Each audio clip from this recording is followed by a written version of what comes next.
This is the Agents for Change Network, where we always keep it real. I'm your host, Rob Bell. And today on the Agents for Change Network, I want to get a little personal. I was at work last week, and obviously, a lot of my colleagues watched the Agents for Change Network. Kudos to them. I appreciate the support.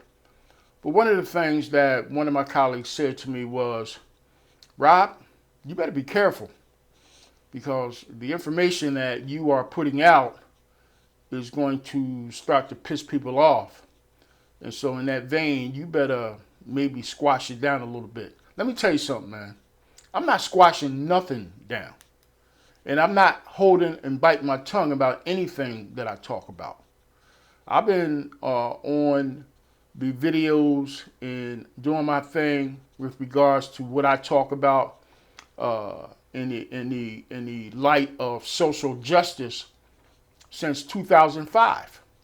I had a show that I used to do called Rob's Rant, and I produced videos on a daily basis about the things that I had some issues and some concerns about.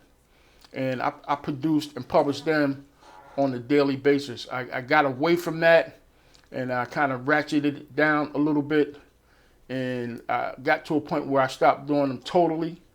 I kind of regret that. Well, I'm back on the scene. And as a social activist, I'm going to speak out on all of the things that I think are an injustice to us as black people in our communities. I'm not ratcheting nothing down. I'm not keeping my mouth shut. And nobody's going to tell me what to do and what to say. I'm going to say what I want to say. And as long as I'm not threatening or hurting or trying to incite riots or trying to incite anything that's going to harm other people, then I have a right to say what I want to say. And I respectfully disagree with what one of my colleagues told me and said to me in terms of me being careful. Yeah, I'm going to be careful, but I'm not going to be so careful that I'm not going to not say what I want to say. So let's get that straight. You know, the Agents for Change Network is about change. And I am the top agent for change. And my brother and myself started this venture because we want to be agents for change. And we offer it out to all of anyone else who wants to be an agent for change. And the only way you make change is if you speak your mind and you keep it real. And that's why our slogan is, we always keep it real. Now, I digress. In addition to doing the Agents for Change Network, also do the Agents for Change Radio. And I produced that show, and on the Agents for Change Radio, in the last show, I spoke about some of the violence that has and continues to plague us in the cities of Atlanta, Georgia, which is where I am right now in my studio, and in the city of Philadelphia, which is where I come from. And I said during that broadcast that I'm going to sound like a broken record, and I am, because I'm going to keep harping on this, and I'm going to keep posting on my Facebook page, Stop the Violence, because I'm on a campaign. And one of the things that I said is that during the AIDS epidemic, during the COVID-19 epidemic, and any of the other epidemics that have had an effect on our country, we decided to get on a campaign. So, you know, during the AIDS epidemic, we saw billboards, we saw commercial ads on television, in the newspaper, and just about everywhere we go, imploring people to wear condoms, to have safe sex, to watch themselves in terms of who they engage with during the COVID-19 epidemic, which is, you know, still really in effect, but we're in the tail end of it. We implored people to wear masks. We implored people not to get into a whole lot of groups. We asked people to do social distancing, and we did. We asked people to take the vaccine, and a lot of Americans have done that. So we're on the tail end of that. But it was a campaign to do all that. Well, there's no campaign to help ratchet down the violence. There are no commercials on TV saying, people, please stop the violence. There's no billboards that I see on the expressway and on the highways about stopping the violence. There's no television ads or newspaper ads on a daily basis or on a weekly basis about stopping the violence. There's no editorials in our Sunday papers by the editors of the newspapers around the country about stopping the violence. There's no ceremonies about stopping the violence. There's no sermons in church about stopping the violence. So what do you expect? It seems to me that either you don't care or you're just apathetic about the violence that has occurred in your respective cities. And for me, my concern is down here in Atlanta, Georgia, and of course, the city that I grew up and was born in, the city of Philadelphia. There's not one morning where I wake up that I don't get a news thread on my iPhone about a shooting in Philadelphia, a murder or a homicide in Philadelphia, or a shooting or homicide in Atlanta, Georgia. There's no morning that I get up when I don't hear that. I said on a few of my episodes earlier that I would just like to wake up one morning and not hear that someone has gotten shot or killed in either one of these cities. And in the last 7 to 10 days, and even longer than that, but the last 7 to 10 days that I've been broadcasting on the Agents for Change Network and the Agents for Change Radio, have I heard not one person has been shot or murdered in either the city of Atlanta or the city of Philadelphia. I just don't understand it. The last Agents for Change Network broadcast that I did had a special guest on the show, and it was my partner in crime, my brother Scott Bell. And, we obviously talked about this very issue, and we're going to continue to talk about this because this is the issue that I think is plaguing our community. Of course, we have other issues that are going on in our community that need to be addressed, but this one right here, this is the main one. And until we squash this, all the other issues, it's not that they're not important, but, I just read something on Facebook last night. We're up to over 300 homicides in Philadelphia. And last year alone, they had 499. It's, July 17th? And as I'm broadcasting, I'm sure that 300 number is going to increase before the weekend is out. So if you don't think that this is at epidemic proportions, you're crazy. And in Atlanta, Georgia, it's the same thing. If you don't think, there are officials, and I won't name any names, that have said that Atlanta, Georgia is safe. Are you kidding me? There are incidents of crime sporadically throughout this city. And for you to make a statement that the city is safe, to me, you're just trying to pull the wool over the people's eyes and make them believe that this is a safe city to come to. Whereas if you're going to be really responsible about it, tell the truth and then just tell people to be careful while you are in our city. You can't tell people that the city is safe and then have people walk around willy-nilly thinking ain't nothing going to happen to them. They had some teenagers last week in Atlanta that were going around on scooters robbing people with their guns, just at random in the city of Atlanta, robbing people on scooters. So how can you tell me that the city is safe when you got teenagers robbing people, running around like banshees and robbing people? How can you tell me that that's a safe city? Whereas if you got, or if you're telling people just be careful, at least they can be on the lookout for something crazy like that.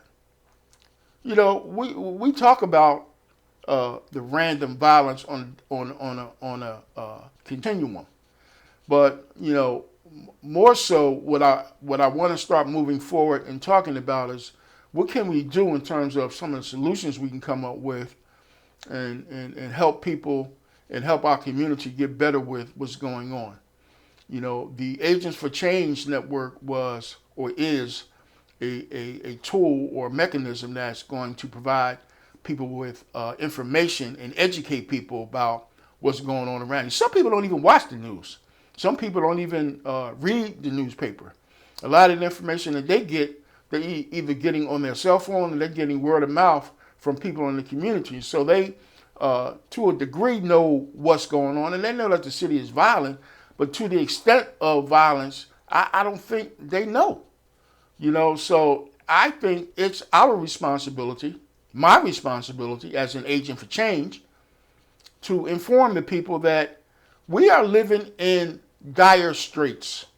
We are living in epidemic times. We are living in times where you have to be absolutely careful about everywhere you go. Shopping, going out to eat dinner, going out to entertain yourself. There was a shooting on a SEPTA bus in Philadelphia, in downtown Philadelphia, 1 o'clock in the morning the other night. On a SEPTA bus. We're talking public transportation. And I'm sure that at 1 o'clock in the morning, people were just getting off some of their restaurant jobs. Some people were getting off some of their hotel jobs and trying to get home. And you mean to tell me they can't sit on a bus and relax after an 8-hour long day of work and try to get home to their families that they've been away from all day? And people are just, without shame or without cause or without respect for the next person, shoot somebody on a public bus. Now, if that's not out of proportion, if that's not of epidemic proportion, I don't know what is. One of the things that my brother talked about in our last show, which is what I think is a great idea, is maybe some of these communities need to start to adapt public safety groups. I work with a public safety group in Atlanta, Georgia, and we do, I think, a phenomenal job in providing public safety to the folks in downtown Atlanta on a daily basis. You know, we are clear and visible, we are uniformed, we are organized, we are mobile, and, people see us on a continual basis, almost 24 hours a day. Are we police officers? No. Do we carry firearms? No. But we are a group that provides public safety and public awareness to the people in the downtown Atlanta area. And in more cases than not, people feel safe that we're there. And I think it's a great idea. It's been around since the Atlanta Olympics. We are here today. We're moving and going strong. We have a lot of talented men and women that work for us that have the ability to squash potential serious violent situations on a daily basis that don't necessarily have to involve law enforcement. But when it does, we have the capacity and the ability to contact law enforcement and get them there on a quickly basis. And so, more or less, we're the eyes and ears of law enforcement because we all know that they're short in just about every police department around the country, and they can't be everywhere at the same time. And so, why not have an entity like the organization that I work for that can provide the eyes and ears to a law enforcement agency, and in the event that we have to call them, we can get them down there to us on a fast basis. And so why not replicate this organization with community service groups in various neighborhoods throughout the country, in various neighborhoods throughout some of these cities that can be the eyes and ears of police in their communities. And not that we want to be police or they should want to be the police, but they can be the eyes and ears.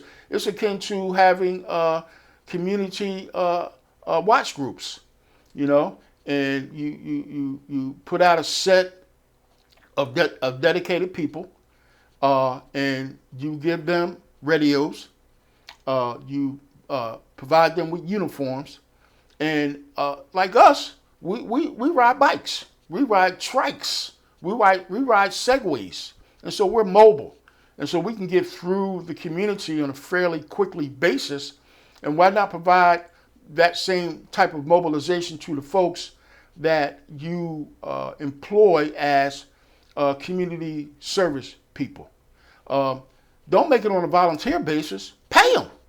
Give them a salary. Employ people from the neighborhood, people who already have knowledge of what's going on. Employ people who need jobs. Employ people who have a stake in their community and want to do something about it, and become the eyes and ears of the police department. You already said you can't get enough recruits through the academy to put boots on the ground. Why not provide these neighborhood groups with a minimal amount of training, teach them how to stay out of harm's way, and basically teach them to be just the eyes and ears, observe and report. That's our motto: observe and report. Don't get involved. If it's a situation where it may get a little dicey, then you call law enforcement and you get them to your location as quickly as you possibly can. That way, the element knows that you're out in the community. The element knows that, there's the potential for you to get law enforcement to their location in a fairly quick manner, and maybe we can cut down on some of the incidents that go on in the community. Is it a risky measure? Yeah, it is. Is it an outside of the box thinking type of situation? Yes, it is. But in my estimation, it's a solution, or one of the solutions that we can come up with to try to help cut down on some of the violence that's occurring in our communities. And so I would implore people to think about that. Go to your state representatives, go to your legislative people, and go to some of your group leaders and your community service people, and go to some of the folks who have the capacity to create organizations and develop situations that I just spoke of, and try it. Get some money, get some grant money, and try a pilot and see if it works. And if it does, then replicate it from one neighborhood to another. And I would almost guarantee you that if you replicate a situation like that from one neighborhood to another and you're successful with it, you can almost cut down on some of the crime rate. I'm not saying that you're going to stop it, but I can say that you are going to cut down on it, because when you start to see these uniforms and these bikes and these trikes and other mobilization people in your neighborhood, that's going to raise some consciousness. People are going to start to say, well, who are these people? What are they doing out here? And, when they start to radio into their headquarters, and their headquarters is radioing into the 911 dispatch officers and bringing them to their respective locations, that's going to get police officers in areas that need to have them. And I can almost guarantee that the police officers will welcome that. We work very closely with the police officers in our district, and they love to have us, and we're a supplement to them. And we've developed a great relationship. And I'm sure that people who want to do this work will and can develop great relationships with the police officers that work in their respective districts. So that's my suggestion for today. I'd rather not just harp on, we have a lot of violence that's going on. It's crazy. We got to do something about it. We got to get these guns off the streets. We got to do something with these young people. We got to blah, blah, blah, blah, blah, blah, blah, blah. Rather than do that, let's start to think about coming up with some solutions. I'm Rob Bell. This is the Agents for Change Network, where we always keep it real, and I'll see you next time.